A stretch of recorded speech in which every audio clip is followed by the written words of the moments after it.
How to apply McDonald's promo code. Hey everybody, welcome back to Official Help Desk. In today's video, I'm going to show you step-by-step process of how you can apply McDonald's promo code. So without any further ado, let us get started. Head over to your McDonald's app from your device.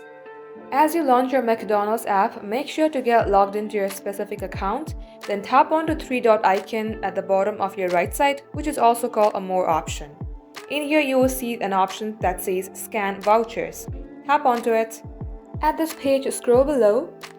Here you will see Tap here to manually enter code at the bottom of the page. Tap onto it. Once you're at this page, simply enter your voucher code under Voucher Code box and also make sure that your code should be 12 characters long and only alphanumeric are allowed. Once you do so, go ahead and tap on Redeem. And if your code is valid and unexpired, you will be able to successfully redeem it. And just like so, this is how you will be able to do it. If you would like to see more videos on this, then do comment down below. We will catch you up in our next upload. In the meantime, do like this video and subscribe to our channel, and don't forget to hit the notification bell so that you can never miss an update from us.